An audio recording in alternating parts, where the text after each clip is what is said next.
After 200 hours of non-stop grinding, the world's top player died just inches from the level cap. But instead of a game over, he awakens in a world where virtual rules have become a lethal reality reborn. As Alan, he is stuck with the crafter class. By arming villagers and exploiting hidden mechanics, his level begins to skyrocket at an impossible speed. Because in this world of magic and monsters, the man with the guns is the only one who can rewrite the rules. You can support me, leave a like and subscribe, and drop a comment if you are enjoying this. It genuinely helps the channel grow and lets me keep making bigger and better recaps for you. Every bit of support makes a difference. This world's most popular virtual reality game dominates the global gaming landscape, where a legendary player faces off against a terrifying massive monster aiming to be the first to reach the elusive level cap. He grips his mouse, fully immersed in the intense digital struggle, his face illuminated by the headset as he pushes his limits, having played for 200 hours straight without a single break. Exhaustion sets in, but he remains focused on his singular goal. Surrounded by the remnants of his long solitary gaming session, reflecting on a life where he never quite reached the top, always falling short in academics and sports during his younger years, feeling the crushing weight of his repeated failures to excel. Yet in this virtual world, he finally stands on the brink of greatness as the monstrous boss lunges forward with overwhelming lethal power. He prepares to strike the final blow to secure his victory, but suddenly, a sharp, agonizing pain seizes his entire body, leaving him shocked as his vision begins to blur and fade. Its roar echoes as his connection to the game slips away, realizing with horror that his chance at glory is vanishing, until the cold reality of the game over screen appears, dying just moments before achieving the ultimate level up. He awakens in a strange, unfamiliar place, confused and disoriented, screaming in terror as a sudden violent threat emerges nearby, where a savage green-skinned creature attacks a defenseless worker. The beast strikes with brutal force, leaving blood on the ground, and he realizes with dread that he is facing a ZFO goblin. The worker swings his pickaxe with desperate strength at the encroaching monster, but the tool shatters against the creature's hide, leaving him completely defenseless. The goblin sneers, mocking the weak human who dares to resist, while the terrified worker realizes he is hopelessly outmatched by the beast. He, finally regaining control of his body, watches the scene unfold.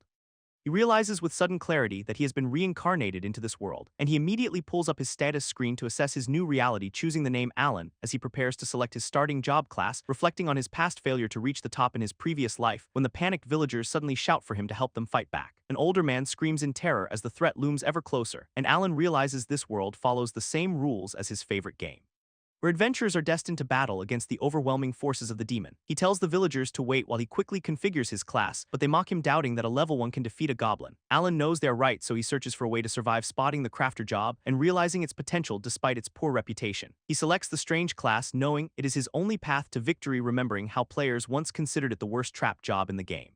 But now that the game is reality, he knows how to exploit it. He activates the hidden mechanic, confident he can turn the tide of battle. The system confirms his new job as he prepares to test his power. Energy crackles in his hands as he manifests a complex digital construct, and he successfully crafts an assault rifle complete with its own unique stats, realizing he can manifest anything he understands from his past life's knowledge.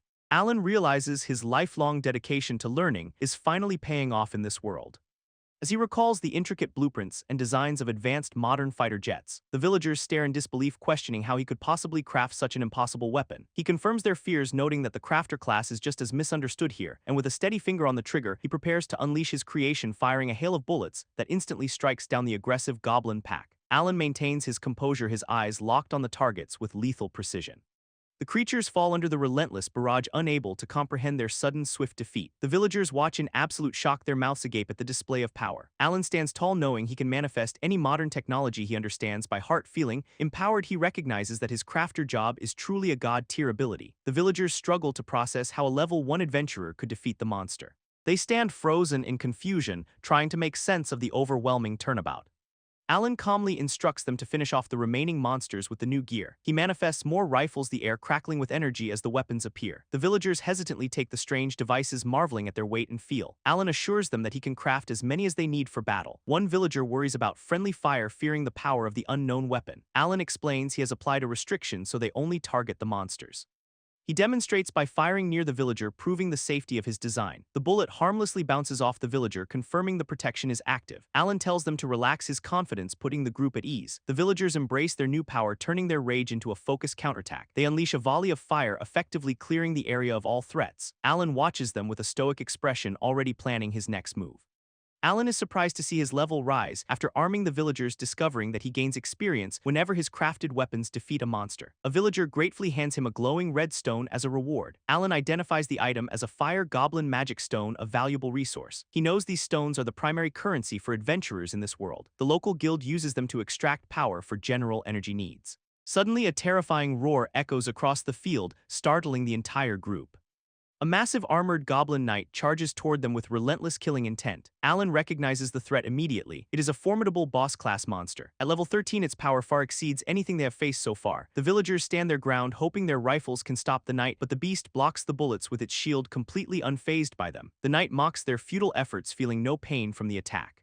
The villagers panic as they realize their weapons are failing against the boss. Alan knows he must craft something stronger to survive this deadly encounter. The knight closes the distance rapidly, its heavy club raised for a strike. He orders the villagers to flee, knowing they cannot withstand the coming impact. Alan decides to use the magic stone as a material for his crafting. The knight prepares a devastating blow that could crush them all instantly. Alan channels his energy, using the stone to forge a powerful new weapon. He focuses his will, pushing the limits of his crafter class to succeed. A heavy advanced launcher materializes in his hands, glowing with intense power. He readies the weapon, noting its massive attack bonus and explosive attribute. Alan realizes that magic stones grant special effects to his crafted creations. He loads a single shot, concentrating all his firepower for one decisive strike. Alan fires his newly crafted launcher, the beam tearing through the air. The projectile transforms mid-flight into a specialized high-impact device. The Goblin Knight's eyes widen as it realizes the danger. A massive explosion erupts, signaling Alan's successful strike and a double level up. He watches his status screen, shocked that his level has jumped to 4. Standing over the defeated boss, he acknowledges the magnitude of his achievement. The villagers are stunned, questioning how a crafted weapon could defeat a boss. Alan explains that magic stone weapons are powerful but have limited durability.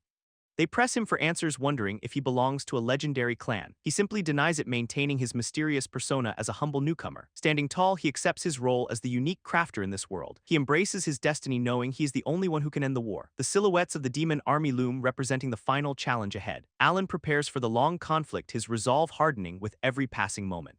He studies the magic stone, realizing he can consume materials to enhance his craft. He views these resources as vital tools to maximize his leveling efficiency. His ambition burns bright as he vows to be the first to reach the cap. Suddenly, a towering rock golem emerges from the earth to block his path. Alan readies his weapon, having come to the forest to test his new skills. He identifies the level 20 threat, realizing it is far larger than expected.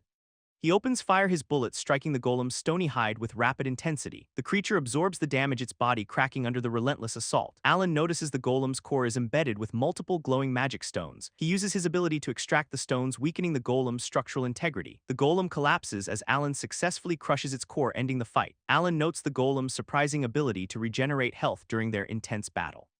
He realizes his current rifle lacks the raw power to overcome such durability. Deciding to test his after-slotting technique, he prepares to modify his weapon further. He channels his energy to craft an enhancement directly into the rifle's frame. A new slot appears on the weapon, glowing with a bright magical aura. The rifle is now upgraded, ready to accept a powerful magic stone. He knows that loading a stone will significantly boost the weapon's overall output.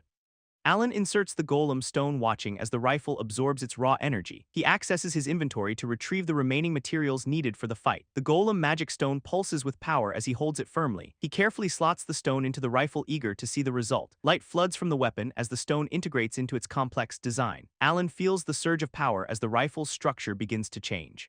The system confirms the piercing effect has been successfully added to his ammunition. He smiles, realizing the piercing property will finally bypass the golem's physical defense. The golem raises its massive arms, preparing to crush him with a slam. Alan takes aim, his eyes focused on the golem's glowing vulnerable core. He fires a precise shot, the piercing bullet tearing through the stone armor. The golem staggers as the impact shatters its chest, causing a massive explosion. Debris flies everywhere as the boss monster crumbles under the overwhelming force. A final thunderous blast marks the total destruction of the golem's physical form. Alan watches his level climb to 14, satisfied with his successful test run. He observes that only the stone broke, keeping his rifle intact for later. He kneels down to retrieve the valuable loot dropped by the defeated boss. A notification pops up confirming he has reached level 15 from the kill. Alan observes the news feed, noting the villagers are successfully utilizing his weapons. He reflects on his strategy of arming rural settlements to gain passive experience, realizing that his decision to become a crafter was the perfect tactical choice. Meanwhile, at the Adventurers Guild headquarters, tension builds among the high-ranking members. They monitor a magic crystal, shocked by an adventurer's impossible leveling speed. The gathered members whisper in disbelief, struggling to accept the reported data. They stare at the projection, unable to comprehend the rapid growth they see. debating whether such a massive level jump in 4 days is even possible. They search for the name Alan, realizing he is a complete unknown. A member points out his class, dismissing it as a useless bottom-tier job. The guild leader projects a recording of Alan's recent battle for analysis. The audience watches in awe as Alan dominates the golem with physical force. They fixate on his strange modern weapon, confused by its advanced design. Experts express their bewilderment, noting that golems should be immune to such attacks. They marvel at the sheer firepower displayed, calling it completely unreal. The guild leader notes that Alan's damage output rivals a level 50 veteran. They struggle to reconcile this power with his low level and trash class, concluding that Alan is operating on a level far beyond their understanding. The leader suspects he might be the legendary vessel they have sought. They watch as Alan initiates another boss fight, eager to see more. A massive sandworm erupts from the desert, marking a new challenge. Alan analyzes the worm, noting its low defense but massive health pool. He considers the limitations of his rocket launcher and seeks a better alternative. Alan decides to test the golem magic stone to see if it grants new effects. He begins the crafting process, channeling energy into the stone for his next weapon. A powerful handgun materializes, boasting high attack stats and a massive power bonus. He realizes that fusing magic stones grants unique game-changing options to his gear. Alan decides to after-slot another stone, pushing the handgun's capabilities even further. The weapon glows with intense energy as the second stone is successfully integrated. The system identifies the upgraded handgun, now imbued with a powerful ice attribute. Alan is pleased, knowing the freezing effect will provide crucial crowd control. He takes aim at the colossal worm, confident that he cannot possibly miss. Alan fires a shot, the handgun releasing a blast of concentrated magical energy. The projectile strikes the worm, instantly coating its hide in a thick frost. The ice spreads rapidly across the creature's body, locking it in place. The worm struggles, but the freezing effect holds it firm against the sand. Alan watches with cold, calculating eyes, ready to deliver the final blow. He stands before the immobilized boss, his weapon ready for the kill. The ice begins to crack under the pressure of the worm's immense strength. Alan taps the handgun, preparing to unleash the full power of his creation. He fires the handgun's power, proving far superior to his previous rocket launcher. The boss is defeated in a single shot, proving the crafter class's potential. Alan retrieves the valuable loot, already planning his next move in town. He heads back to the guild, eager to exchange his haul for currency. Arriving at the branch office, he approaches the counter to trade his stones. The receptionist is stunned by the sheer quantity and quality of his haul. She asks for his name, and he identifies himself simply as Alan. She looks at him with newfound curiosity, sensing he is no ordinary adventurer. She asks him to wait a moment, clearly impressed by his massive contribution. Alan receives another level-up notification, wondering what the guild will do next. He is suddenly surrounded by armored guards, his expression hardening as he demands answers. He stands before the guild's elite, his pile of magic stones laid out on the table. A high-ranking officer declares that Alan is under suspicion for his mysterious activities. Alan remains calm, questioning the reason for such a hostile and sudden confrontation. Magical chains bind him, instantly restricting his movement as the guards tighten their formation. The officer informs him that he is being escorted to the main guild headquarters. Alan glares at them, his mind racing to calculate his next move in this trap. He is brought into a formal meeting room surrounded by the guild's top leadership. The chains dissipate as the leaders decide to release him, wanting a direct dialogue.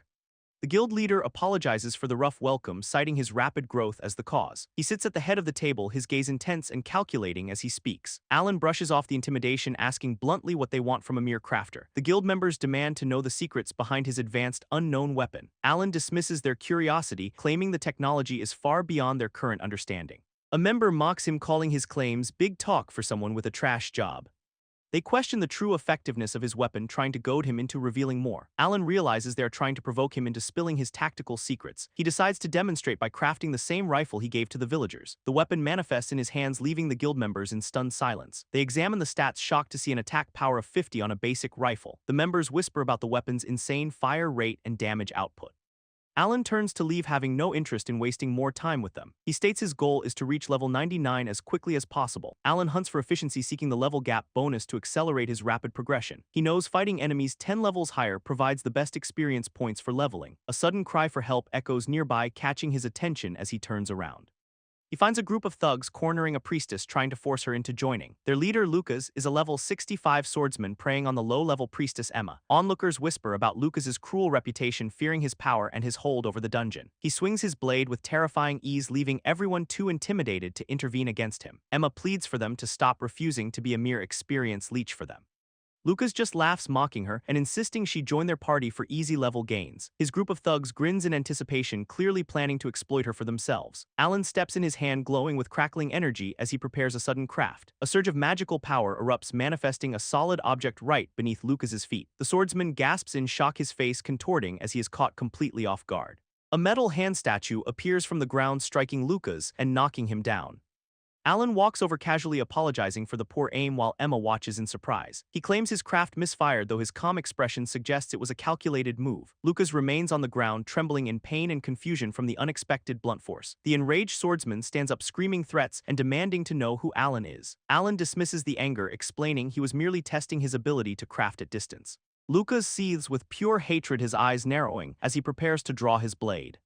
He takes a combat stance, ready to strike down the one who humiliated him. But then he notices Alan's level, realizing the guy is only at level 15. The thugs erupt in laughter, mocking Alan for picking a fight with such low stats. Lucas decides to spare him, claiming it would be embarrassing to kill a nobody. Alan just waves him off, walking away with Emma as if the threat meant nothing. Emma expresses her gratitude, but Alan coldly brushes off her thanks as unnecessary. Lucas refuses to let them leave, insisting that their confrontation is far from over. His eyes darken with malice as he plots a way to get back at Alan. Alan remains unfazed, his gaze steady, as he asks what the swordsman actually wants. Lucas proposes a challenge, demanding a high-stakes competition to settle their growing score. He points toward the dungeon entrance, signaling his intent for a race to the bottom. The swordsman shouts that they will see who can clear the dungeon faster. Alan stares him down, promising to crush that smug expression if he manages to win. Emma panics, pointing out the massive level gap that makes the challenge completely unfair. Lucas laughs maniacally, suggesting he will take Emma as his prize if he wins. The priestess trembles in terror, clearly shaken by the swordsman's predatory and cruel intentions. Alan accepts the terms, but adds his own condition for when he secures victory. He shrugs off the idea of a prize, showing he has no interest in loot. Lucas sneers, confident that Alan has zero chance of beating him in a dungeon clear. He scratches his head, seemingly unimpressed by the swordsman's arrogance and loud posturing. He realizes that beating such a weak opponent offers no real satisfaction or reward. Soon they arrive at the Wolf Mine dungeon, a location known for its extreme danger. Emma warns him that the dungeon's recommended level is 25, far above his own. Alan remains calm, stating he intended to hunt in this specific spot. Regardless, as he walks toward the portal, Lucas mocks him for attempting a solo run. The swordsman taunts him, suggesting he find some weak party members to help him survive. Alan retorts that Lucas is the one who cannot function without his pathetic crowd. Lucas bristles with rage, his patience snapping at the insult to his combat style. Alan tells them to do whatever they want, indifferent to their presence or opinions. Emma decides to follow Alan, rushing after him to join his dangerous dungeon dive. A digital party invite manifests before Alan, signaling Emma's persistent attempt to join him. He dismisses the notification with a flick of his finger, showing zero interest in teaming. Emma reacts with shock and embarrassment, unable to believe he would reject her offer so bluntly. She desperately clings to him, refusing to be left behind. As they enter the dungeon, she insists on joining because she feels responsible for the current situation they are in. Alan sighs, realizing the priestess is far more stubborn than he had initially anticipated. He finally relents, deciding to accept her into his party to keep her close. He taps the accept button, officially forming a duo to tackle the dangerous wolf mine. Emma beams with joy, overwhelmed with gratitude that he finally agreed to let her stay. Alan warns her that while he does not care for his own safety, she must survive in the shadows. Lucas and his thugs watch them, plotting to cause trouble for her later. The pair stands in silence, preparing themselves for the horrors lurking within the dark mine. Alan examines the dungeon's record board, looking for the current benchmark they need to beat. He notes the all-time record is 19 minutes and 12 seconds, a time he intends to crush. Confident in his current capabilities, he knows he can easily surpass that established speed record. They step through the glowing portal, entering the depths of the dungeon to begin their hunt. The interior is swarming with hostile creatures, creating a claustrophobic and deadly atmosphere for them. Various high-level monsters like bats and undead warriors surround them, blocking their path forward. Emma panics at the sheer number of enemies, doubting they can even survive this room. Alan remains calm, dismissing the massive horde as nothing more than weak, insignificant small fry. He orders Emma to stow her staff, claiming it is an obstacle to her combat effectiveness. He prepares to craft, explaining that since she is in his party, she must fight. Two crackling energy surrounds his hands as he initiates a complex craft to arm his new ally. Two submachine guns manifest in Emma's hands, their high stats and recoil mechanics displayed clearly. She stares in disbelief at the powerful firearms, while Alan explains their nature to her. Alan holds the submachine guns, emphasizing that he is the sole creator of such tech.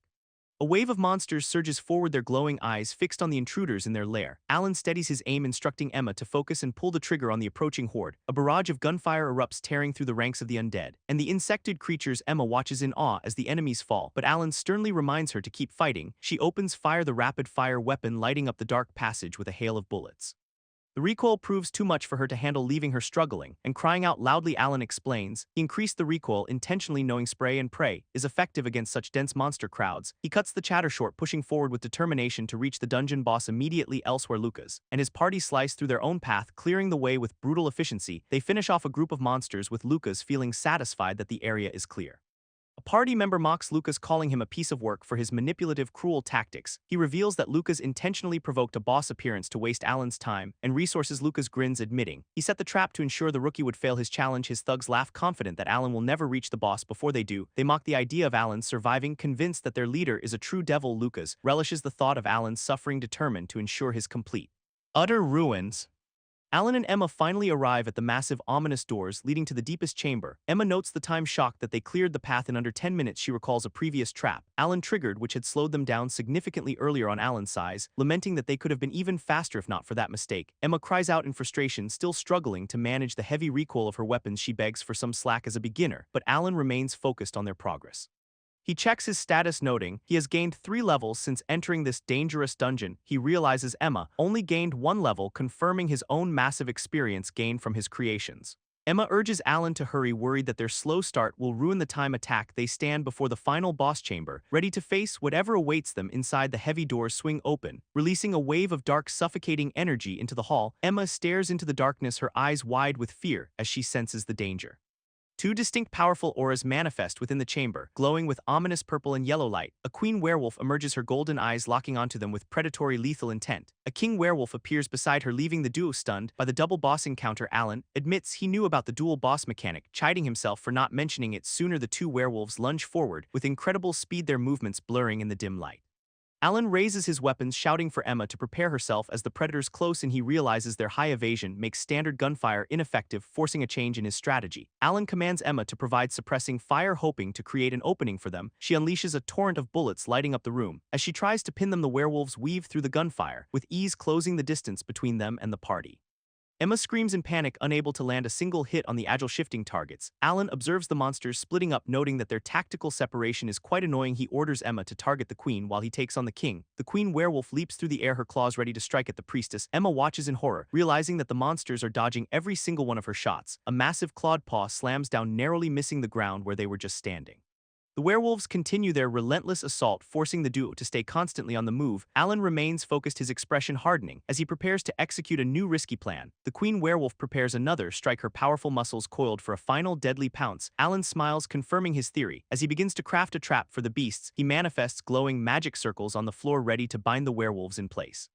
Alan focuses his energy, determined to restrain the powerful bosses with his crafted traps. A jagged metal trap snaps shut, biting deep into a werewolf's leg with bloody precision. Both the queen and king are caught in the snare, their movements abruptly halted by force. Emma gasps in disbelief, watching as the relentless predators are suddenly pinned to the ground. Alan coolly reminds her that he planned for this moment to buy them precious time. She stares at the trapped monsters, stunned by the versatility of his unique crafting ability. Alan notes that his earlier practice with distance crafting was essential for this precise setup. He advances toward the immobilized king werewolf, ready to finish the fight with his weapon. He readies his gun, knowing that a trapped werewolf is just another easy target. Now the beast snarls, clawing at the stone floor. In a desperate attempt to escape, Alan stands before the beast, a silhouette of calm against the backdrop of the fight. He levels his gun at the monster, delivering a final cold farewell. Before firing, the boss dissipates into glowing purple crystals, which Alan collects to bolster his resources. He glances back, his expression unreadable, as he checks on his partner's progress. Nearby, Emma cheers, announcing that she successfully defeated the queen werewolf while he handled the king. A system notification flashes, confirming they shattered the dungeon record with a time of 9:48. Emma celebrates their victory, but Alan dismisses her excitement, planning to run it solo tomorrow. They step back through the portal, exiting the dungeon. As the blue light fades away outside, a group of curious adventurers watches them emerge, surprised by their quick return. Alan hands Emma her weapons, telling her she can keep them for her own use. The onlookers whisper, assuming Alan gave up on the challenge and fled the dungeon early. One adventurer mocks him for running away, unaware that they actually completed the run.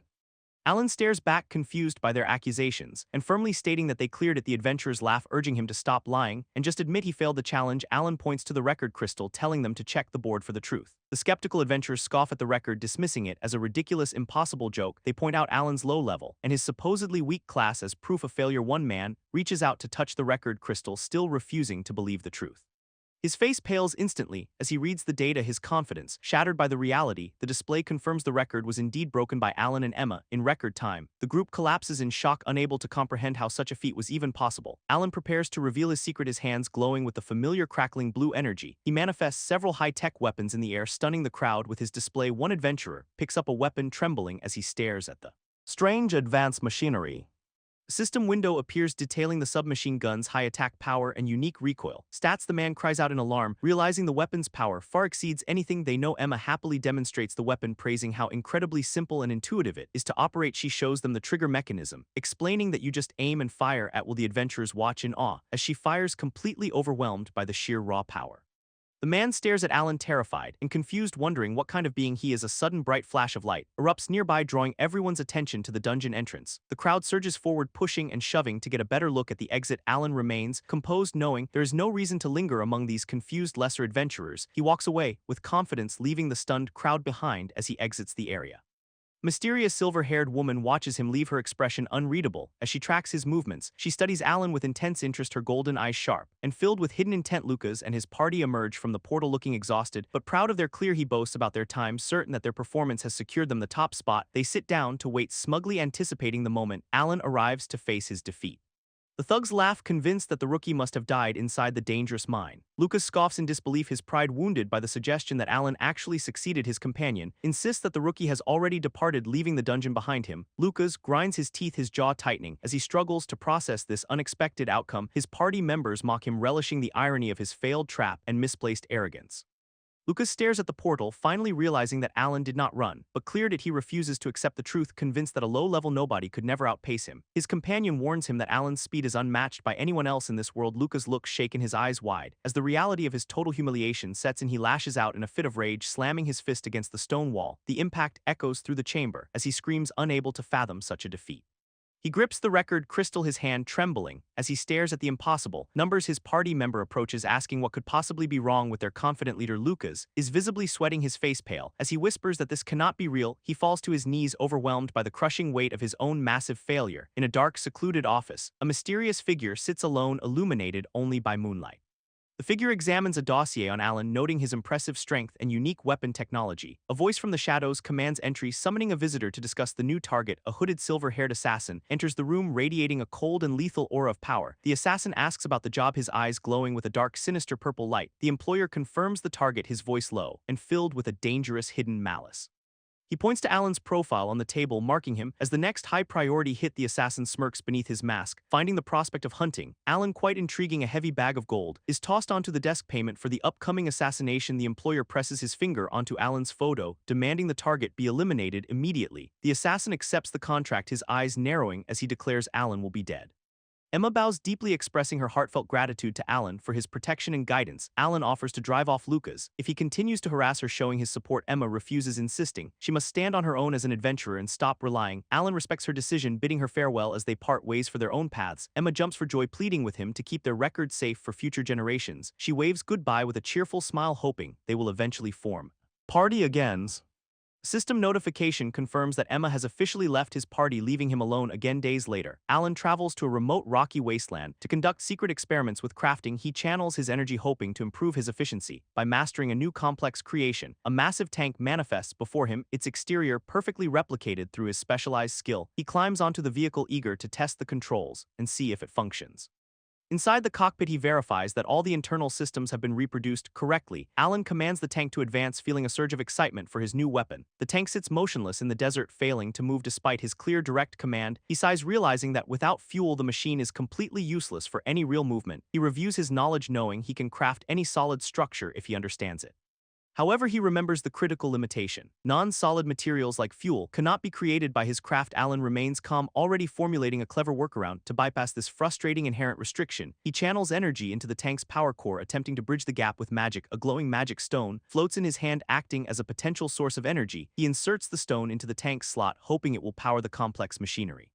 Alan realizes that his crafted items should be compatible with magic stones as fuel sources. The tank engine roars to life, vibrating with power. As the magic stone takes effect, he smiles, satisfied that his theory was correct, and the tank is finally fully operational. The tank lets out a small puff of smoke, ready to roll across the desert. Alan stands in the wasteland, calling out the hidden enemies stalking his every move. A silver-haired assassin emerges from the shadows, mocking their own cowardice with a smirk. 5 cloaked operatives surround Alan, their stealth skills making them difficult to track or target.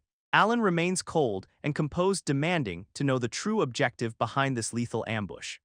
The lead assassin scoffs at his glare, revealing their singular deadly purpose for being here. They intend to eliminate Alan, striking with blinding speed as they vanish into the air. Alan narrows his eyes, instantly recognizing the threat posed by these highly skilled stealth users. 5 targets move through the dust, but he is ready with his high-tech submachine gun. He trusts in his weapon, knowing its suppressive fire is perfect for this chaotic situation. The assassin laughs, claiming that his gun is incapable of leaving even a single scratch. Suddenly, a flash of light erupts, catching the assassin off guard with unexpected lethal force. Alan unleashes a torrent of bullets, filling the air with the roar of his weapon. The assassins are caught in the crossfire, their stealth failing against the relentless heavy barrage. Alan maintains his focus, his expression hardening as he dominates the flow of the battle. Blood sprays across the desert floor as the attackers are struck down by his fire. The battlefield falls silent, with the defeated assassins lying broken around a calm Alan. Alan warns the survivor that they need a much better plan to challenge his power. The wounded assassin questions how a gun could possibly deal damage to a human target. Alan explains that he usually applies a safety constraint to prevent any accidental friendly fire. But sensing their suspicious nature, he removed the restriction to ensure his own survival today. The assassin stands frozen in shock, realizing the true terrifying potential of Alan's crafted weaponry. Alan notes that breaking the constraint is a death sentence for anyone caught in range. The last assassin kneels in defeat, completely outmatched by the sheer power of modern engineering. Alan presses the barrel against the survivor's head, leaving no room for further resistance.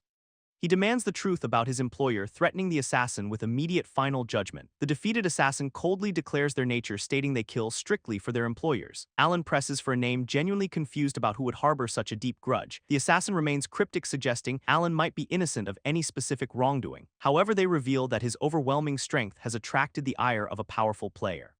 Alan listens intently, his expression unreadable as the assassin struggles to speak through the pain. The assassin smiles, faintly refusing to divulge the identity of the mysterious, influential mastermind. Suddenly, the assassin collapses, having succumbed to a lethal self-administered dose of hidden poison. Alan watches the body go limp, realizing his captive chose death over betraying their employer. He sighs, contemplating how someone at his relatively low level could incite such intense fear. A new sharp voice interrupts his thoughts, praising his efficiency in dispatching the entire team. Alan turns toward the newcomer, wondering if this individual is another ally of the assassins. The woman in red boots scoffs at the suggestion, clearly insulted by the very idea. She introduces herself with a confident stance, claiming she is actually on Alan's side. She proposes a partnership, insisting that working together would be a mutually beneficial arrangement. Alan flatly rejects the offer, stating he has no need for teammates and never will. He recalls his past experiences, acknowledging that he prefers to operate entirely on his own. The woman sighs, finding his attitude unnecessarily prickly given the circumstances they currently face. She hints that she might know who hired the assassins, dangling the information as bait. Alan pauses, his interest piqued, but he insists on verifying her claims before proceeding further. She correctly identifies him as the record breaker from the Wolf Mine, testing his true identity. Alan points out that his status is hidden, yet she seems to know his history. He quickly adjusts his settings, deciding that keeping his information private is the safer path. The woman watches as his status screen finally flickers into view, revealing his current level. Her eyes widen in genuine shock, unable to believe that he is only level 24. Alan remains unfazed by her reaction, indifferent to the surprise his low level causes her. Melissa admits she misjudged Alan's power, having expected a much higher level from his performance. Alan demands to see her status in return, insisting on transparency if they are to talk. Melissa reveals her own stats, showing she is a level 50 sorcerer, and asks if that suffices. Alan acknowledges the information, then immediately pivots back to the identity of his mysterious employer. Melissa smiles, coyly explaining that such valuable intelligence cannot be handed over for absolutely nothing. Alan realizes she's looking for a favor, his eyes narrowing as he considers the trade. She confirms his suspicion, offering the name of the mastermind in exchange for his assistance. Alan asks what kind of help she needs, his tone cautious as he weighs the risk. Melissa points toward a floating, glowing crystal in the distance, indicating their potential destination. She identifies it as the Crystal Sky Castle, a notoriously difficult level 50 dungeon. Melissa warns that for his current level, it is one of the most dangerous places around. She describes the chaotic, randomized nature of the monsters and bosses that inhabit the structure. Deadly traps are scattered throughout, capable of instantly ending even the most veteran high-level adventurers. At the very core, a powerful crystal dragon boss awaits anyone brave enough to reach it.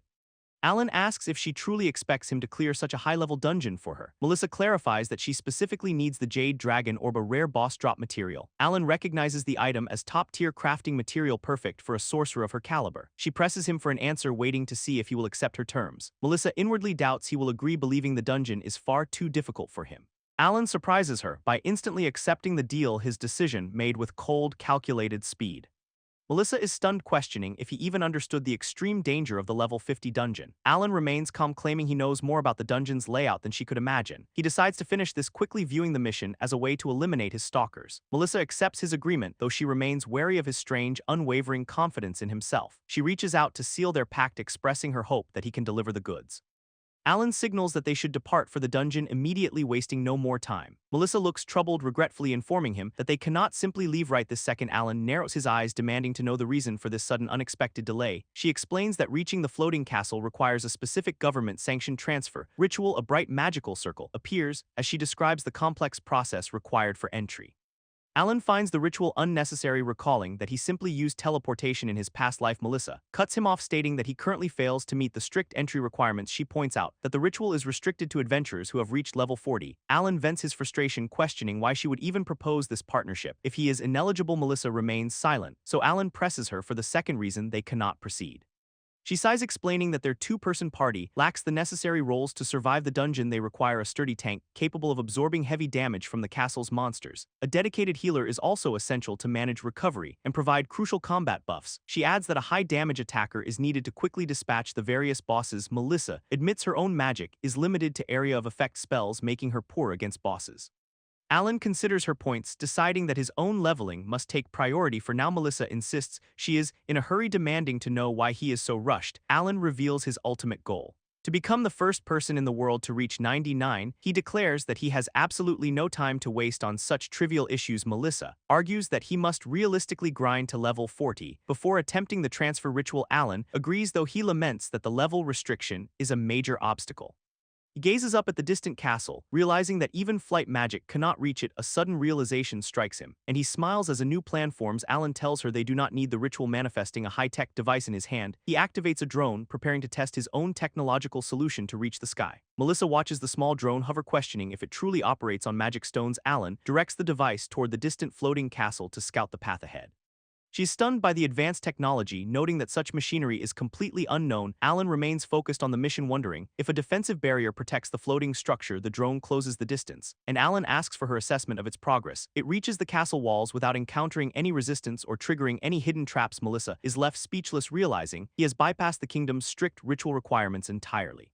She assumes he will build a larger version to transport them, suggesting they recruit allies. Alan dismisses the idea, firmly stating that the two of them are more than enough. Melissa is taken aback, wondering why he would choose to exclude everyone else from joining. He reiterates his preference for working alone, leaving Melissa questioning the source of his confidence. Alan clarifies that he is not building a giant drone, as the fuel efficiency is terrible.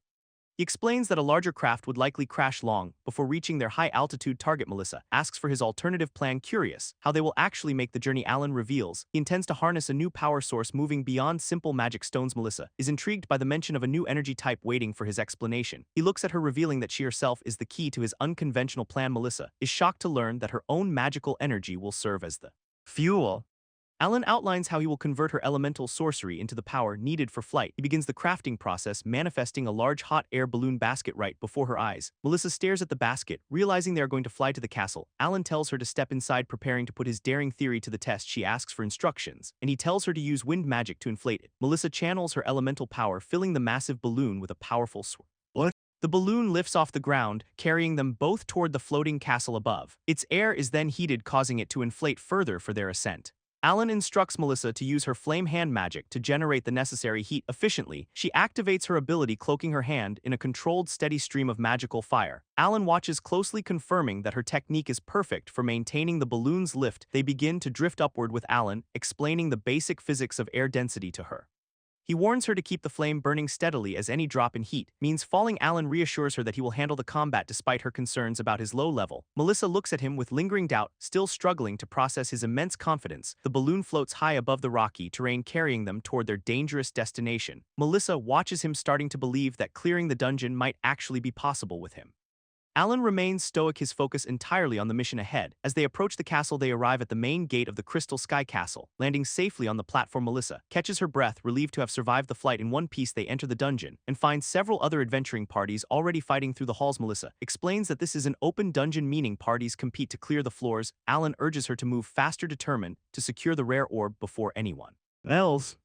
He decides to ignore the smaller monsters, focusing their efforts solely on clearing the dungeon itself. Melissa details the dungeon structure, noting it is divided into 3 distinct layers. She explains the complex crystal system required to unlock the path to the middle floor. Alan asks how she knows such specific details, but she refuses to share her secrets. She retorts that he is just as secretive, finding his nerve to demand answers quite bold. They encounter a group of monsters already engaged in battle with another party of adventurers. A powerful abyss minotaur stands guard its high level, posing a significant threat to everyone. Melissa suggests skipping this floor to save time given the total number of 7 levels. Alan refuses to retreat, insisting he will not leave behind the valuable crystal reward here. A group of adventurers notices Alan approaching the powerful boss, warning him to wait his turn. Alan ignores their protests, coldly telling them to step aside if they cannot clear the path. The lead adventurer is outraged by his arrogance, demanding to know who he thinks he is. They are stunned to see his low level, mocking him for acting so tough despite his weakness. Alan sarcastically agrees to let them handle the boss, stepping back with a mocking, polite gesture. He watches with a hidden smirk, knowing exactly how this confrontation is about to unfold. The Abyss Minotaur looms over the struggling party, preparing to deliver a devastating blow. Melissa shouts for Alan to wait, panicked because her own mana reserves are currently depleted. Alan ignores her, pulling out a rare sandworm magic stone to power his next creation. He activates his crafting skill, channeling the stone's energy into a powerful high-tech weapon. A massive rocket launcher manifests in his hands, its stats far exceeding anything in this world. Melissa stares in disbelief as the weapon's total attack power climbs well over 30,000. The Abyss Minotaur raises its axe, completely unaware of the lethal threat now aimed directly at it. Alan takes aim, coldly declaring that the boss time has finally come to an end. The creature's eyes widen in terror as it senses the overwhelming energy of the blast. A blinding explosion engulfs the room, vaporizing the boss in a single overwhelming display of force. Melissa shields her eyes from the intense light, gasping as the shockwave rattles the entire floor. The other adventurers scream in shock, witnessing the impossible destruction of the high-level boss. A system notification confirms the boss is defeated, and Alan gains experience, reaching level 25. The stunned adventurers stare at Alan, unable to comprehend how he eliminated the boss instantly. Melissa is left speechless, finally beginning to grasp the true extent of his capabilities. She asks what he just did, her voice trembling slightly from the sheer display of power. Alan muses that he might not have even needed the magic stone for such a feat. He collects the first floor crystal, noting that he still needs 2 more to proceed. He claims the Minotaur's magic stone for himself, leaving Melissa to wonder what he will craft next. He charges ahead toward the next challenge, leaving a flustered Melissa to scramble after him. She remains in disbelief, still reeling from the fact that he defeated a boss so easily. They reach the Abyss Passage, a narrow corridor that branches off into 2 separate mysterious paths. He explains that both routes require solving specific gimmicks to collect the necessary floor crystals. Melissa stops at a dead end, confused by the lack of any visible path forward. He calmly corrects her, revealing that the floor ahead is actually completely transparent and traversable. He warns that walking incorrectly across the invisible floor will lead to a disastrous fall. Melissa looks at him, wondering how he could possibly know such a hidden, dangerous detail. He points to a previous adventurer who failed the test, plummeting into the dark abyss below. The sound of the fall echoes through the passage, serving as a grim, silent warning. Another unfortunate soul slips and falls, their scream fading into the depths of the dungeon. He suggests the classic method of using a weapon like a cane to probe the path. He hesitates, realizing that if they start marking the floor, other parties will simply follow them. Other adventurers are already bickering and shoving each other, creating a chaotic, unmanageable scene. Melissa suggests that he could simply craft a bridge to span the gap across the abyss. He shoots down the idea, noting that if magic could solve it, others would have already. Melissa attempts to cast a spell to test the area, hoping to reveal the hidden path. Her magic fizzles out, instantly leaving her confused and unable to manifest any of her power. She realizes with horror that all skills and magic are strictly restricted on this floor. He remains unfazed, confident that he has found a way to bypass the dungeon's harsh rules. Melissa stares at him, waiting to see how he intends to overcome this impossible situation. They stand together at the edge of the abyss, surrounded by other parties waiting for answers. He notes they still need 2 more crystals before they can reach the middle floor. He admits that his crafting skill is currently disabled, but he has one final trick. He pulls a specialized night vision headset from his inventory, ready to navigate the invisible path. He explains that he crafts necessary tools in advance to handle unexpected dungeon challenges. He reveals the night vision scope, powered by evil bat magic stones, to expose the path. Melissa is impressed, but questions when he had the time to build such a device. He reminds her that he was busy crafting while she was distracted by the view. Melissa remains skeptical of his methods, wondering what kind of person he truly is. He puts on the head-mounted scope, preparing to visualize the invisible floor layout. The scope activates, revealing a glowing, complex grid of safe tiles across the dark abyss. He confirms the path is clear, and Melissa begrudgingly admits his ingenuity is quite effective. He suddenly scoops Melissa up into his arms, startling her with his abrupt, decisive action. He explains that carrying her is the fastest way to navigate the dangerous invisible terrain. Melissa screams in surprise. As he begins to sprint across the narrow glowing path, he warns her to stop talking, fearing she might accidentally bite her tongue. While moving, he moves with perfect precision, his eyes locked onto the path visible only to him. Nearby adventurers watch in shock, unable to fathom how he is running through empty air. Melissa clings to him, begging him to slow down and be more careful. He ignores her pleas. Reaching the heavy door at the end of the passage, they arrive at a crossroads where the path splits into two distinct diverging directions. He notes that both routes lead to a crystal, so he decides they should split. Melissa is visibly annoyed by his dismissive attitude. Though she reluctantly agrees to the plan, they stand face to face, sharing a tense moment before deciding on their final approach. He changes his mind, deciding they should stay together to ensure her safety. He walks away, leaving Melissa to follow as she grumbles about his unpredictable nature. They enter the Path of Judgment, a corridor filled with massive swinging scythe traps. Melissa observes the lethal blades, wondering how they can possibly navigate such a deadly gauntlet. He readies his weapon, confident that he can easily clear the path ahead for them. He fires his weapon at the massive scythe, shattering the trap into harmless glowing fragments. Melissa realizes with surprise that her magic and skills are fully functional in this corridor. She immediately casts a protective barrier to deflect the remaining swinging blades with ease. He charges forward, his weapon ready to clear any further obstacles blocking their path. They reach the poisoned swamp hall, where a glowing crystal sits atop a distant high wall. Melissa observes the toxic green water, relieved that there are no instant death gimmicks here. She touches the wall to test it, finding the surface incredibly slimy and difficult to grip. Melissa suggests that he could use his crafting skill to climb without touching the wall. He smiles, noting that she is finally beginning to understand the true potential of his class. He tells her to hurry, expecting her to use her magic to help them ascend. He dismisses the idea of using the balloon, explaining it would be overkill for this room. He activates his crafting skill, channeling energy to manifest a new specialized tool for climbing. A glowing metallic lift platform appears, hovering steadily above the dangerous toxic swamp water. He presses a button on the control panel, and the lift begins to rise smoothly. Melissa stands on the platform, amazed, as it carries them straight up toward the crystal. They reach the top in seconds, and she marvels at the incredible speed of his invention. He secures the second floor crystal, leaving them with only one more to collect. He signals that it is time to move to the next floor. Despite Melissa's exhaustion, they arrive at the next floor, a vast cavern filled with a glowing hazardous liquid. He warns her that touching the toxic swamp will inflict severe debilitating status conditions. Melissa asks for his plan, wondering how they will cross the dangerous swamp-filled chamber. He remains silent, focusing his energy as he prepares to craft another solution. He channels his power, the air crackling with blue electricity as he manifests his creation. A sturdy wooden boat appears on the surface of the swamp, ready for them to board. Melissa stares at the boat, struggling to accept that his mundane solutions are actually working. She questions the lack of a complex gadget for their current swamp crossing. He insists that a simple boat is sufficient, leaving her feeling strangely underwhelmed. She scans the vessel, confused by the complete absence of oars or paddles. He explains that their propulsion will be handled by their own internal engine. Melissa stares at him in disbelief, wondering exactly what he means by that. She realizes with annoyance that her own magic is being used as the motor. She questions the fairness of the workload. While channeling her energy forward, he relaxes in the boat, letting her magic do all the heavy lifting. They reach the shore, where the final crystal awaits them on a pedestal. He collects the third crystal, confirming they have finally secured all the required pieces. Melissa admits she initially thought this task was impossible, but they made it look easy. She acknowledges that the crafter class is truly the strongest when used correctly. He turns away, already focused on the next step of their dungeon ascent. Melissa watches him, realizing that it is not the class, but Alan himself. She recognizes that his unique capabilities make him a force to be reckoned with.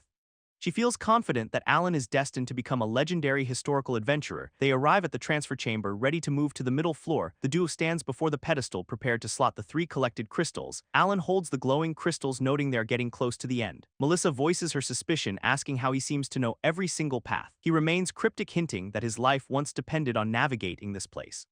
The crystals ignite with brilliant light as they are placed into the slots. A surge of energy consumes the pedestal, transporting them to the middle floor. They materialize before a massive portal, marking the entrance to the next challenge. Alan notes the middle floor is an instance, a strange dungeon within a dungeon. He references a matryoshka doll, leaving Melissa confused about the unfamiliar term. He promises to craft her a real one later if she remembers the reference. The pair stands before the portal, ready to step into the dungeon's middle floor. Melissa calls out to Alan, stopping him just before they enter the new area. She boldly challenges him to a competition to see who can defeat more monsters. He looks back, clearly surprised by her sudden desire to turn combat into sport. Melissa smiles, confidently, eager to prove her worth and test her skills against him. She explains that the middle floor consists of 2 distinct areas for their trial. The first area is swarming with countless weak monsters, perfect for their planned contest. Melissa prepares a fireball, suggesting they track their individual kill counts for the match. Alan crosses his arms, noting that the rules seem heavily stacked in her favor. Her sorcerer class excels at wide area attacks, giving her a massive advantage in mob fights. Alan counters that his guns are specialized for high precision single target damage, not crowd control. She taunts him, asking if he is afraid of losing to her in battle.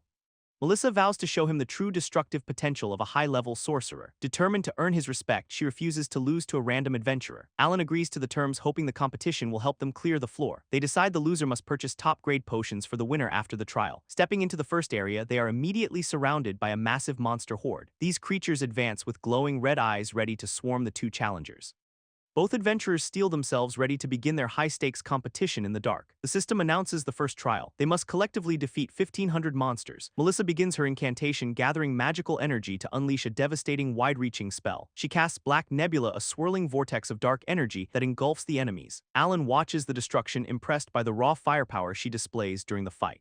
He manifests a heavy Gatling gun, ready to unleash a storm of high-speed projectiles. He stares down the approaching horde, calmly telling them to prepare for his assault. The Gatling gun roars to life, shredding the front lines of the monster swarm. Enemies fall in rapid succession as the relentless hail of bullets tears through them. Explosions erupt amidst the crowd, turning the tide of the battle in his favor. Melissa watches in shock, stunned by the sheer power and fire rate of his invention.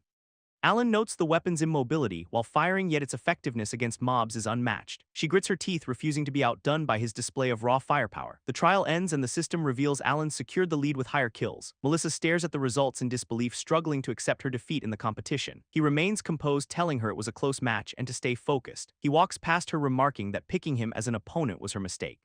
Melissa watches him go, finally acknowledging that he operates on a completely different level. They reach the second area, where the floor boss awaits their inevitable final confrontation. Alan notes that defeating this boss will bring them one step closer to victory. Melissa admits that his presence makes the dungeon feel surprisingly easy for her. He narrows his eyes, sensing a powerful incoming threat approaching their current position. A surge of energy manifests before them, signaling the arrival of the boss.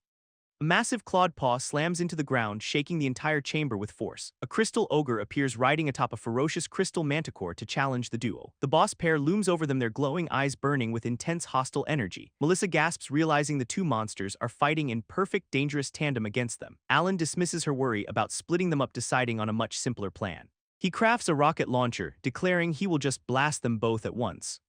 Melissa recognizes the weapon, recalling the one he used to defeat the previous boss. Alan inspects the rocket launcher, noting its lower attack power compared to his previous build. He explains that this version is a standard craft designed to withstand the firing process. He recalls that magic-fused weapons are powerful, but prone to shattering after a single use. The crystal ogre and manticore charge forward, closing the distance between them and the duo.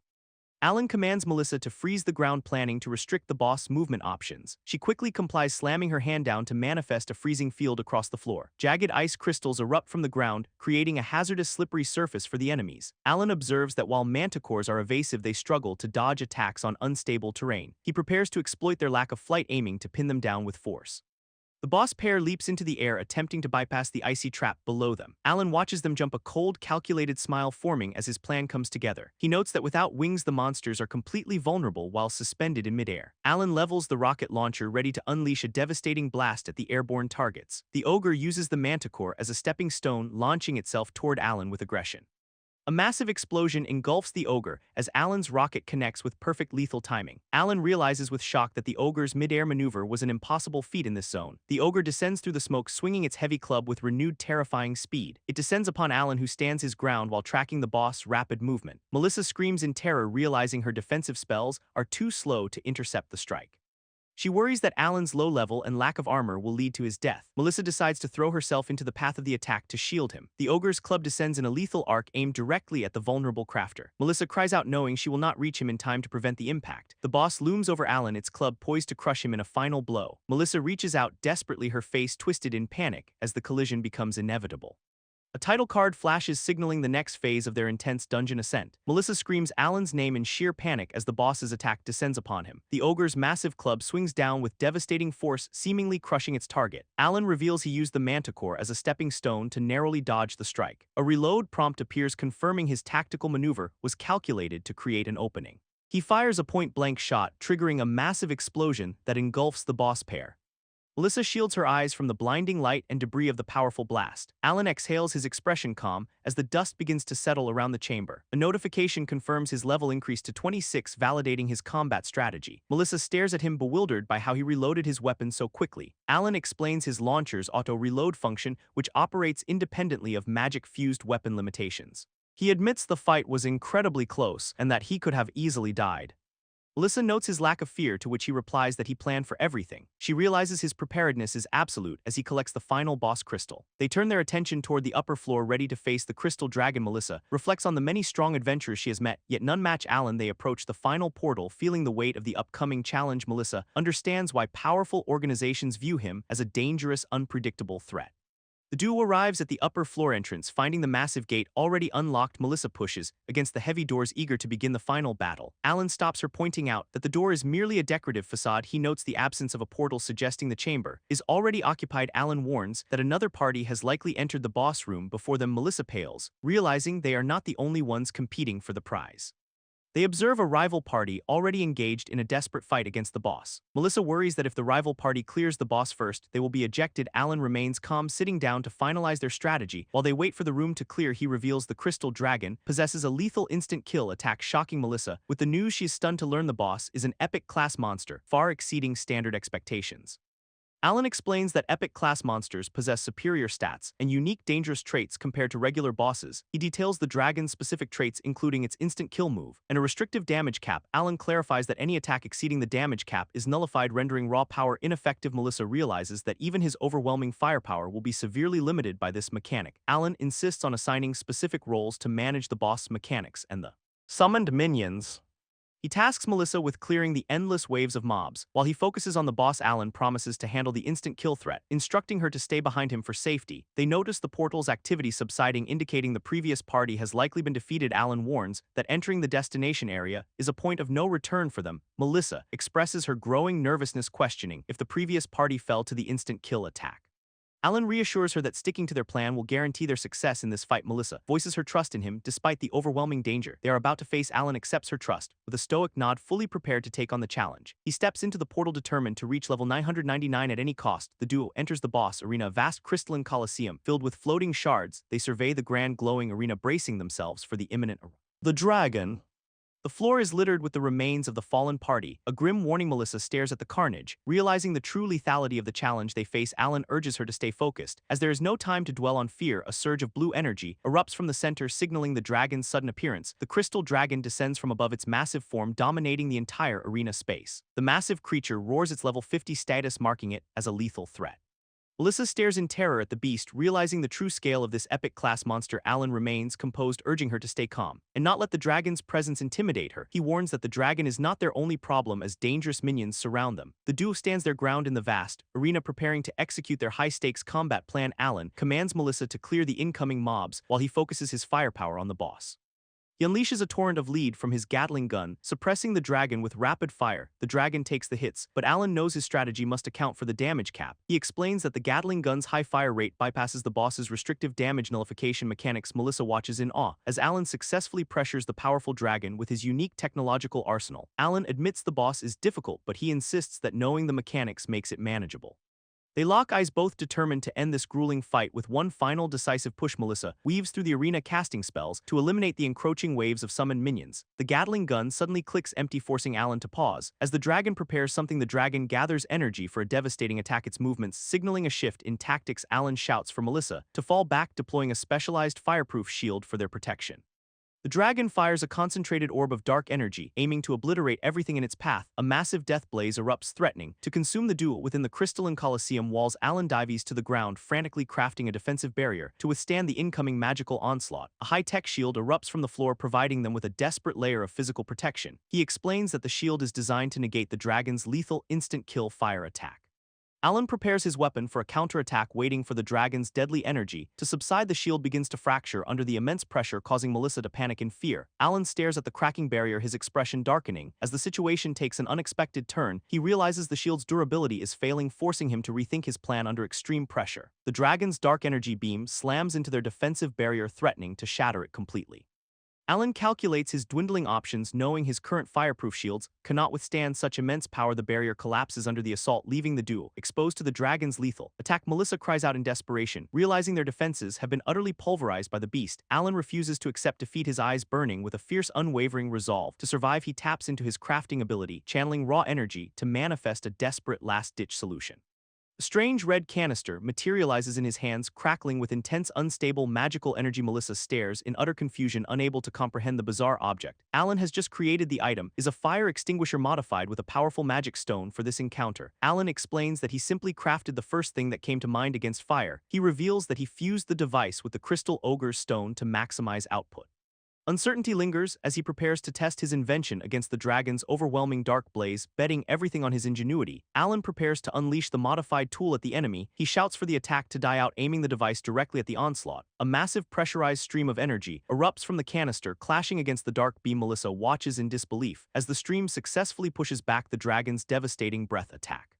These two forces collide in a spectacular display of power, shaking the entire crystalline arena. Alan strains against the recoil, pouring every ounce of his focus into maintaining the stream. The dragon's instant kill attack is completely neutralized, leaving both Melissa and Alan stunned by the result. Melissa questions the true nature of his invention, still reeling from their narrow escape. Alan calmly explains that he used a tool to solve a problem, not a weapon. He readies his Gatling gun, signaling that the time for their decisive counterattack has arrived. Alan opens fire with a relentless barrage, his bullets tearing into the dragon's massive form. The dragon's health bar plummets under the sustained assault, proving his strategy is finally working. Melissa cheers as she realizes they have successfully turned the tide of this impossible battle. The dragon looms over them, its massive form dominating the vast silent arena. Alan commands Melissa to ignore the minions and focus all their power on the boss. Melissa nods, with intense focus, ready to execute their final high-stakes combat maneuver together. She channels her magical energy, weaving a powerful spell to strike the dragon's weak point. Alan unleashes a final thunderous barrage from his Gatling gun, shredding the dragon's crystalline armor. The boss's health bar rapidly depletes as their coordinated assault overwhelms its defensive mechanics. With a final earth-shaking roar, the crystal dragon shatters into thousands of glowing, harmless shards. A brilliant light fills the coliseum, signaling that the epic class subjugation is finally complete. Notifications ping as both adventurers level up. Though Alan remains focused on the mission, they walk through the dissipating magical mist, their victory secured within the dungeon walls. Alan kneels to collect the rare dragon magic stone, a vital component for his crafting. Melissa watches him closely, her mind fixed on the jade dragon orb. They came for a treasure chest manifests in the center of the arena, glowing with mysterious ancient energy. They approach the chest together, eager to claim the reward for their grueling dungeon crawl. The lid creaks open, revealing the legendary jade dragon orb pulsing with a crimson light. Melissa stares in disbelief, realizing they have actually succeeded in obtaining the rare epic material. He suddenly turns cold, his expression hardening. As he prepares to hold Melissa to account, he points his handgun directly at her, the sudden threat catching her completely off guard. He warns that picking up the orb will trigger the dungeon exit, ending their time. Melissa looks at him, her eyes wide with shock at his sudden aggressive shift in demeanor. He demands the information they agreed upon, the identity of the employer who sent the assassins. Melissa sighs, clearly intimidated by the weapon, and agrees to reveal what she knows. He lowers his weapon slightly, giving her the space to speak. While remaining on guard, he waits for the answer, his gaze intense as he prepares to learn the truth. Melissa admits she does not actually know, leaving him stunned and furious at the wasted effort. He keeps his handgun leveled at her, demanding the truth about his mysterious attackers. Melissa pleads for him to stay calm, claiming she has vital information to share. He sighs, unimpressed by her vague promises, but decides to hear her out. He agrees to listen for now, warning her that her life depends on the answer. He presses for the name of the organization that put a hit out on him. Melissa reveals the threat is much larger than a simple clan or local group. She shocks him by naming the Adventurers Guild as the source of the conspiracy. He stares in disbelief, struggling to process why the guild would target him. He questions her logic, noting the guild's primary mission is defeating the Demon King. Melissa explains that his rapid growth makes him an anomaly among normal adventurers. She points out that his overwhelming strength has made him a target for elimination. He recalls the assassins' final words, realizing they were warning him about his power. He understands now that a powerful entity views his potential as a dangerous threat. Melissa notes that his progress toward killing the Demon King scares the guild leadership.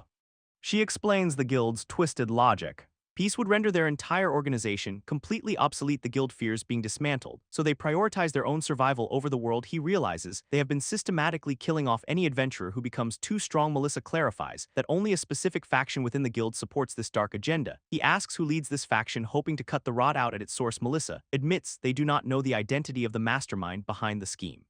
She explains they avoid flashy sabotage to keep their operations hidden from public view. The faction includes merchants, priests, and anyone whose status relies on the ongoing war. He scratches his head, realizing the list of potential enemies is practically endless. He concludes that the culprit must be someone high-ranking within the guild's main headquarters. He ignores the personal politics, focused only on removing anyone blocking his path to level 99. He maintains his composure, fully aware that his potential makes him a prime target. Melissa stands by his side, acknowledging his status as a high-priority promising adventurer. She questions him directly, her eyes sharp. As she probes his tactical mindset, he stares back intensely, his mind already calculating how to neutralize any incoming assassins. The dungeon exit suddenly manifests, teleporting the duel back to the public arena. Nearby adventurers gasp in shock, realizing the legendary Crystal Dragon has finally been defeated. A massive notification glows in the sky, broadcasting their victory to the entire guild. Onlookers whisper in disbelief, struggling to accept that only two people cleared the dungeon. Melissa and Alan emerge from the magical mist, drawing the attention of the crowd. She worries about their descent, but he remains calm, already planning his next move. He suggests crafting a parachute, leaving Melissa stunned by his unconventional high-tech engineering approach. The crowd swarms them, eager to see the pair who conquered the Crystal Castle. Observers point at him, finally identifying the mysterious partner who assisted the sorcerer. They offer congratulations, though their confusion grows at the sight of such a small party. Melissa reminds him of his fame, noting that he is now firmly on the guild's radar. The crowd presses for answers, demanding to know how they managed such an impossible feat. She tries to deflect the attention, gesturing toward him as the true source of power. The crowd freezes in shock, seeing his level displayed as a mere 27. Disbelief ripples through the group, as they cannot fathom a low-level crafter. Clearing the dungeon, he scans the crowd, silently evaluating the levels of the various adventurers watching him. He sees a prime opportunity to market his inventions to these high-level potential clients. Melissa praises his versatility, urging him to showcase his gear to the gathered crowd. He pauses, his expression unreadable, as he considers the risks of revealing his technology. He shuts down the idea, insisting he is just a low-level crafter to avoid scrutiny. He tells the crowd that Melissa soloed the dragon, successfully hiding his own true strength. He plays down his role, claiming he only provided support for the dungeon's mechanics. Melissa watches him with a knowing look, sensing there is more to his humble act. He glances back at her, silently signaling that he wants to avoid further public attention. Knowing that standing out too much will only invite more threats from the guild's faction, Melissa realizes his true intent. He is intentionally deflecting all the glory onto her. Instead, she understands he is shielding himself from the Preservation faction by staying in the shadows. The crowd continues to praise Melissa, completely unaware of the real power behind the clear. She blushes, feeling overwhelmed by the undeserved attention and the weight of his secret. The Crystal Castle looms in the distance, a testament to the challenge they just overcame. They arrive at the bustling royal capital, the heart of the kingdom's adventuring operations. Melissa prepares to head to the guild to cash in their hard-earned magic stones. He insists on keeping his materials, needing them for his ongoing engineering and crafting projects. They decide to part ways for the day, their partnership temporarily shifting into separate paths. Melissa feels unsatisfied by their brief interaction, clearly wanting more than just a quick goodbye. She reflects on their journey, finally grasping the tactical brilliance behind his low-profile strategy. He remains focused on his own goals, content to let her handle the public narrative. Melissa admits that the imbalance of their roles still bothers her. Despite his clear reasoning, she vows to investigate the Preservation faction, determined to pay back the debt she feels. He accepts her offer of intelligence, telling her to handle the intel while he works. She warns him not to fail, promising that their next hunt will be a true partnership. He offers a small knowing smile, acknowledging the strength she's beginning to show. They go their separate ways, both now deeply committed to their respective dangerous missions. He walks away, still amazed by how much his life has changed since the Ascent. Melissa watches him leave, stunned that she has been relying on a low-level crafter. She looks at her own magic, wondering if she can reach his level of potential. A sudden chilling sensation washes over her, her instincts screaming of an immediate threat. She scans the busy street, her eyes narrowing as she detects lethal killing intent nearby. Spotting a hidden assassin aiming a bow from the shadows ready to strike at them, the archer releases a projectile, the arrow whistling through the air toward its unsuspecting target. He reacts instantly, his reflexes honed by combat as he pivots to avoid the attack. He catches the incoming arrow with a swift, precise motion, his eyes locking onto the threat. With a burst of speed, he deflects the strike, the force of the impact vibrating through him. The archer recoils in shock, realizing their surprise attack has been completely neutralized by Alan. Melissa watches as the attackers flee, their attempt to ambush them in the capital thwarted. She breathes a sigh of relief, acknowledging how close they just came to a disaster. Alan remains calm, his expression hardening as he processes this brazen move within the city. He notes the guild's growing desperation as they are now willing to strike in public. Melissa questions his detached attitude, frustrated by his refusal to take the danger seriously. She offers her protection for a price, trying to force him to accept her help. Alan declines her offer, confident in his own ability to handle these low-level threats alone.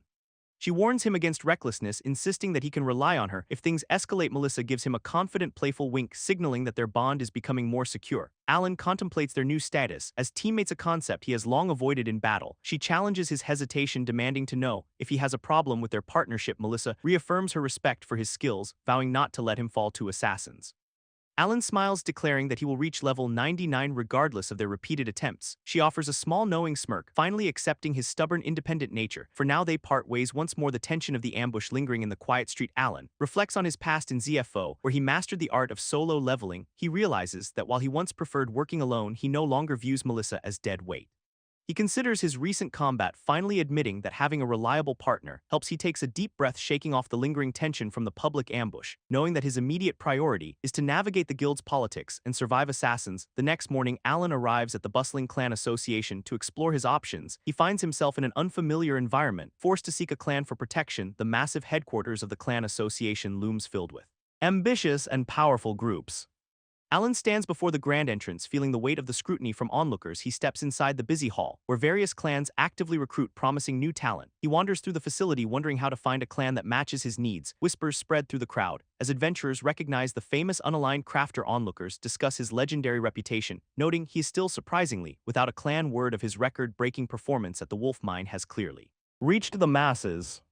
They confirm his recent victory at the Crystal Castle, cementing his status as a celebrity. Alan observes the layout, realizing the recruitment counters are organized by specific clan types. He analyzes the system, identifying the distinct categories that define each clan's primary focus. He notes that conquest clans specialize in dungeons, while others have different tactical roles. The variety of clan types, defense, social collection, and extermination, offers him many different paths. He observes that general conquest and extermination clans seem to be the most popular. Alan remains indifferent to the hype, focused solely on finding a strategic advantage. A man approaches him, immediately attempting to recruit the famous crafter into his group. Alan turns to face the stranger, his expression guarded as he asks for identification. The man introduces himself as Max, leader of the B-rank conquest clan. The Gazelles. Max eagerly pitches his clan, hoping to secure Alan's top-tier crafting skills for himself. Another voice interrupts, advising Alan to avoid conquest clans in favor of general types. A new leader steps forward, representing the Tigers, and inviting Alan to join them. Tensions flare as the rival clan leaders begin to bicker over who gets to recruit Alan. The recruitment hall erupts into a heated argument, with onlookers watching the spectacle in disbelief. Bystanders are baffled that such high-ranking clans are fighting over a low-level crafter. The crowd begins to swarm. Alan, realizing that his support utility is far too valuable to ignore an A-rank clan leader, pushes through, boasting of their massive numbers and tempting perks. Alan raises a hand, his calm voice cutting through the chaotic noise of the room. He addresses the gathered leaders, ready to set his own strict terms for joining. He declares his specific interest in a rank or higher defense clans, shocking the recruiters. The leaders are stunned by his demand, as defense clans are notoriously strict and demanding. Alan stands firm, his resolve unshaken by their visible surprise at his unusual choice. He calculates that a defense clan's political connections will provide the intel he desperately needs. Furthermore, he plans to supply them with his high-tech weaponry under the guise of defense. He recognizes that a ranked defense clan offers the perfect shield against his many enemies. Alan warns them that he will not negotiate on his conditions regardless of the offer. The rejected recruiters grumble in frustration, forced to step back. As he makes his choice, the crowd thins out, leaving Alan standing alone with the remaining interested parties. He observes the recruiters departing, surprised by how quickly they lose interest when rejected. Only one powerful figure remains, his heavy armor clanking. As he steps forward to speak, Alan eyes the newcomer, demanding to know who he is and why he stayed behind. The man introduces himself as Flynn, a high-level warrior with an impressive level of 378. Flynn reveals he is the master of the ranked defense clan Holy Guardian. Alan is taken aback by Flynn's immense level, a power gap he rarely encountered, even in ZFO. Flynn warns him that his clan is strict, questioning if Alan is truly prepared for the commitment. Alan requests a trial membership, wanting to test the clan's compatibility before fully committing. Flynn agrees, tapping his interface to finalize the temporary contract and start their partnership. Alan reviews the digital invitation to join the ranked clan Holy Guardian. He taps the interface to accept, officially becoming a member of the elite organization. Flynn offers a firm handshake, welcoming his newest recruit into the clan's ranks. He leads Alan toward their headquarters, promising to disclose the clan's internal operations. They arrive at the imposing Holy Guardian headquarters, a grand estate reflecting their high status. Flynn sits behind his desk, in a private office, ready to discuss the terms. He explains the primary function of a defense clan, which involves intercepting enemy forces. Alan listens intently, confirming that he understands the dangerous nature of their mission. Flynn outlines the standard operating procedure, which requires members to work in three-person parties. Alan is visibly troubled by the party requirement, as it conflicts with his solo style. Flynn confirms that there are no exceptions to this rule for standard members. Alan worries that being tethered to a party will severely hinder his rapid leveling progress. Flynn assigns him to initial patrol duty, a task Alan finds tedious and unproductive. He realizes that patrols offer no real experience and leave him vulnerable to further ambushes. Flynn finishes his briefing, asking if Alan has any final questions about the rules. Alan decides he cannot accept these restrictive conditions. If he wants to survive, Flynn notices his hesitation, sensing that the new recruit is already planning something bold. Alan prepares to negotiate, knowing he must secure a better arrangement. To succeed, he asks for a significant favor, hoping to bypass the standard patrol requirements. Alan demands to participate in active defense missions, seeking real combat and experience. Flynn firmly refuses, insisting that all members must adhere the established clan rules. Alan proposes a compromise. He will earn his exception if he can prove his strength. Flynn is intrigued by the challenge, asking how the low-level crafter intends to prove himself. Alan confidently challenges the master of the clan to a duel to settle the matter. Flynn smiles, his eyes glinting with interest as he accepts the unexpected challenge. Despite accepting the duel, Flynn remains firm, calmly refusing to grant any special exceptions. He reiterates his stance with a smile, showing no intention of bending the rules. Alan stares him down, his eyes cold, as he demands to know the reason. Flynn bluntly states that a low-level crafter offers no tangible benefit to his elite clan. He suggests Alan just follow the standard procedure for a week to prove his worth. Alan sighs, reluctantly agreeing to the trial period. While keeping his exit strategy open, he realizes that arguing further is a waste of time, and decides to comply. Flynn suddenly announces that Alan's new party members have arrived to begin the patrol. He introduces the two teammates who will be working alongside the new recruit. The office door swings open, revealing Alan's new companions. Alan eyes his new companions, wondering if they will be competent or just dead weight. Flynn introduces Naoki and Hina, two lancers who will serve as Alan's primary support. Naoki greets Alan with a casual, slightly condescending tone. Clearly unimpressed by his low level, Hina offers a polite, friendly greeting, seemingly unaware of the tension in the room. Alan observes them both, already calculating how their combat styles will fit with his own. He questions why he was paired with the lowest level members of such a prestigious clan. Naoki openly voices his doubt, questioning why the master would recruit such a weakling. Hina scolds Naoki for his rudeness, though she remains visibly skeptical of Alan's capabilities. Flynn defends his decision, noting that Alan's reputation precedes him despite his low level. Naoki is surprised to hear that Alan is famous, though he remains unconvinced of his strength. The Lancers realize he is a crafter, further fueling their disbelief. And mockery, Hina suddenly recognizes the name, connecting him to the recent legendary dungeon clear. She asks if he is the same person who conquered the Crystal Sky Castle. The Lancers are stunned to learn that a level 27 crafter achieved such a feat. Flynn watches their reaction, his smile widening as he finds the situation increasingly amusing. Alan confronts Flynn, asking why he failed to mention his reputation to the new team. He explains that he only learned of Alan's identity after seeing the commotion at the association. Flynn admits he chose to recruit Alan because he recognized his potential for greatness. Hina is thrilled to be working with someone so famous, her excitement quickly bubbling over. Naoki remains skeptical, wondering if Alan was just being carried by Melissa's superior power. Alan notices the doubt in their eyes, knowing he will have to prove himself eventually. Flynn orders the trio to head out for a hunt to test their coordination. The Lancers eagerly accept the mission, ready to see what the famous crafter can do. Naoki tries to intimidate Alan, warning him not to hold the team back during combat. Alan finds Naoki's attitude annoying, but decides to play along to keep the peace. He deflects the praise again, claiming he was just a passenger during the dungeon clear. Flynn smiles to himself, knowing that Alan is hiding his true strength behind a lie. Naoki claps Alan on the shoulder, assuming the role of a condescending senior teammate. The trio departs for the forest, leaving Flynn to ponder the mystery of the crafter. Flynn muses that Alan is a terrible liar, as his achievements clearly defy his level. He wonders what secret trick Alan used to bypass the dungeon's strict entry requirements. The trio enters the dark Trent forest, a dangerous area filled with hidden camouflaged monsters.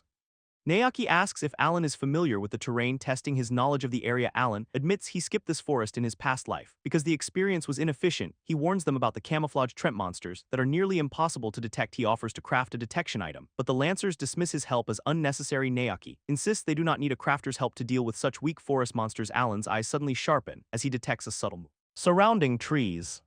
He shouts a warning to his teammates, pointing out the hidden threat on their left. A massive glowing-eyed Trent monster lunges from the shadows, catching the Lancers completely off guard. Hina cries out in alarm, her eyes wide with shock. As the monster attacks, Naoki shouts back that he is fine, his adrenaline spiking. As he prepares to fight, the massive Trent looms over them, its glowing red eyes fixated on the small party. The Lancers leap into action, their movements fluid as they dodge the creature's initial strike.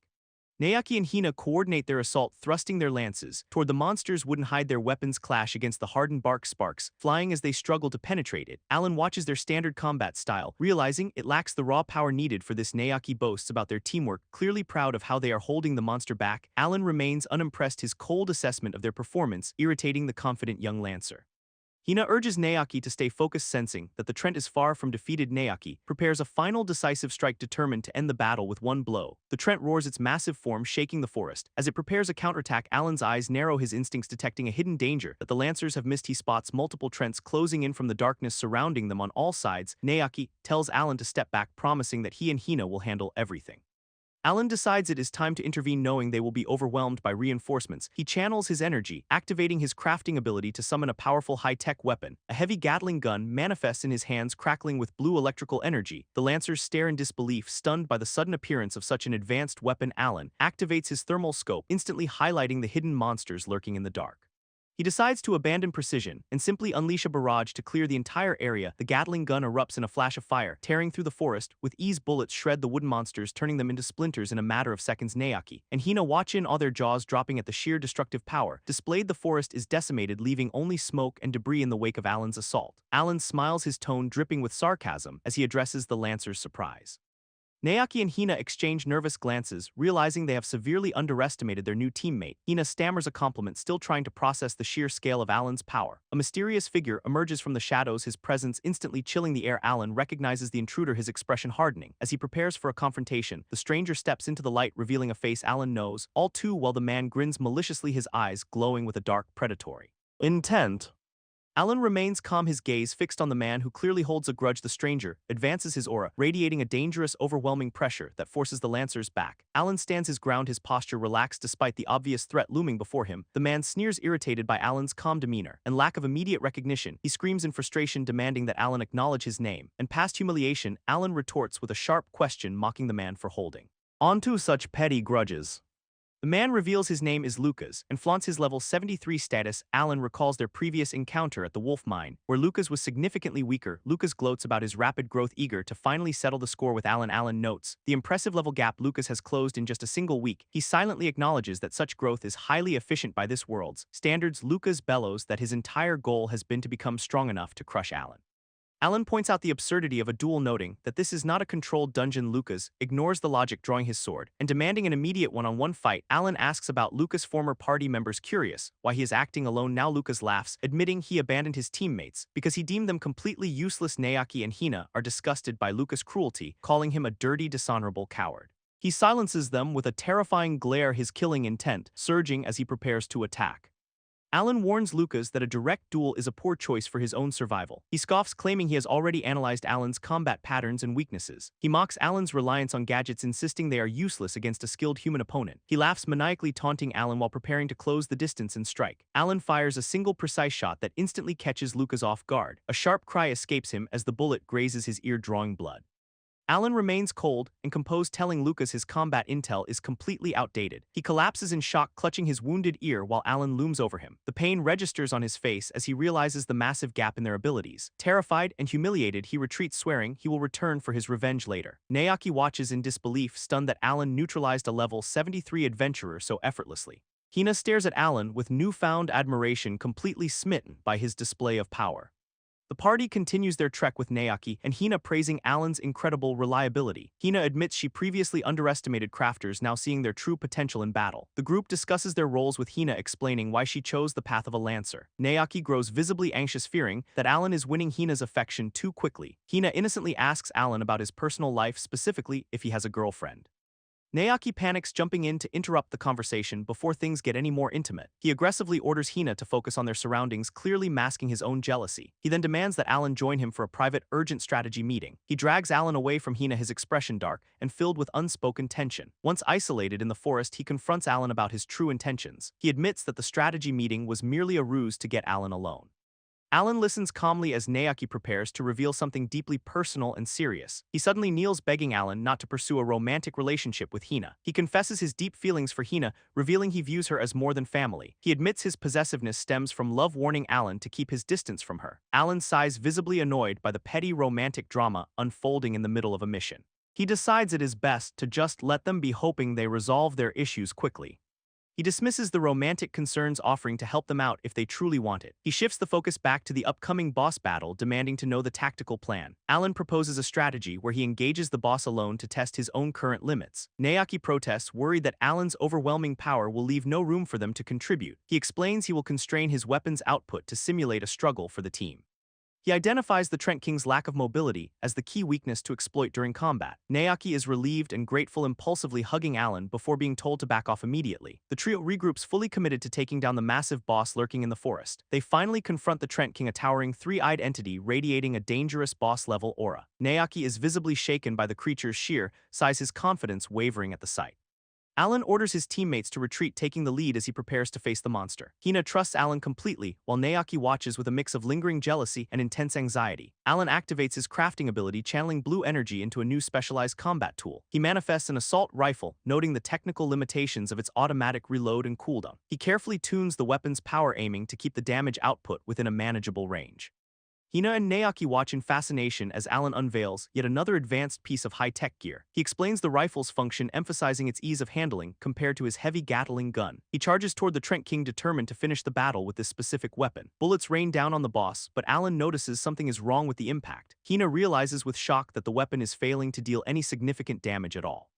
Alan curses his own mistake, realizing he misconfigured the settings and is now in trouble. Naoki lunges forward, determined to prove his worth as a lancer against the boss. He ignores Hina's desperate pleas to wait, blinded by his desire to be a hero. The Trent King strikes the ground with massive force, sending Naoki flying through the air. He screams in frustration, his pride wounded as he realizes he is completely outmatched. He narrowly avoids a crushing blow, his lance barely holding up against the wooden assault.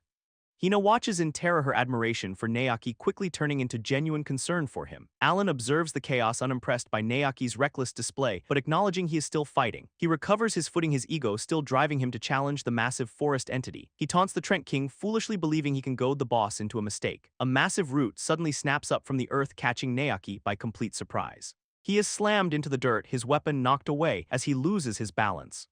Hina cries out in alarm, while Alan remains stoic, clearly tired of the team's incompetence. The Trent King looms over the fallen lancer, its glowing eyes pulsing with lethal intent. He cowers on the ground, paralyzed by the overwhelming pressure radiating from the boss. Alan steps in his presence, shifting the atmosphere as he prepares to end the fight. Naoki watches in shock as Alan intervenes, his bravado shattered by the sudden rescue. He equips a high-tech rocket launcher, his expression cold as he locks onto the target. A blinding explosion erupts, tearing through the forest and obliterating the Trent King instantly. Naoki coughs in the smoke, staring at the glowing boss drop that landed near him. Alan checks on him, his level increasing as the threat is finally neutralized for good. Hina is stunned, unable to believe that Alan defeated the boss with a single shot. She rushes to Alan's side, grabbing his arm in excitement and demanding to know how. Naoki grinds his teeth, his jealousy flaring up again as he watches Hina fawn over Alan. He stands up defensively, claiming he had the situation under control despite his obvious defeat. Hina scolds Naoki for his ungrateful attitude, insisting he should be thanking Alan for saving him. He stands frozen in a state of total shock, mentally berating himself for his failure. Hina apologizes to Alan for Naoki's outburst, clearly embarrassed by her teammates' immature behavior. Alan internally dismisses Naoki as an airhead, though he silently acknowledges the Lancer's genuine effort. The team gathers to discuss the battle, with Hina noting Alan's swift, decisive victory. Naoki is overcome with emotion, tearing up, while Hina beams with pride at Alan's strength. Alan explains that Naoki's initial engagement was actually crucial for cornering the boss. He graciously credits Naoki with the final blow, giving the Lancer a much-needed confidence boost. Naoki eagerly accepts the praise, trying to regain his dignity, while Alan plays along humbly. Hina watches Alan with growing fascination, deeply impressed by his maturity and lack of ego. She impulsively clings to Alan, praising his humble nature, while a jealous Naoki looks on. Hina suggests they all go out for dinner to celebrate Alan's successful welcome party. Naoki is left devastated by the prospect of being a third wheel on their date. The group arrives at the Holy Guardian clan headquarters to report their mission results. Flynn greets them with a warm smile, eager to hear how the new recruit performed. Hina enthusiastically recounts Alan's explosive victory and his confrontation with the rival swordsman. Alan briefly mentions the run-in with Lucas, keeping the details professional and concise. Flynn recognizes the name, confirming that the clan has already investigated Lucas's shady background. He reveals that Lucas has a history of harassment, having previously targeted clan members. He assures them that using the clan's name will effectively deter any further trouble. Alan silently reflects on the immense security and influence provided by a top-tier clan. Flynn expresses his genuine relief that his team returned from the forest completely unharmed, commending them for their hard work and officially closing the mission report. Hina seizes the moment to invite Flynn to join their celebratory dinner with Alan. Flynn politely declines, citing the heavy workload he still needs to finish. Hina immediately suggests she and Alan go alone, leaving a horrified Naoki completely behind. Flynn then instructs the trio to prepare for a new urgent mission starting tomorrow morning. Alan and Hina are surprised by the sudden assignment, wondering what could have happened. Their leader explains that a specific request has been submitted directly to their party. Hina is thrilled to learn that Alan was requested by name for this special task. Alan is taken aback, realizing his reputation is growing faster than he had anticipated. Flynn clarifies that this is not a standard defense mission, but something far more unique.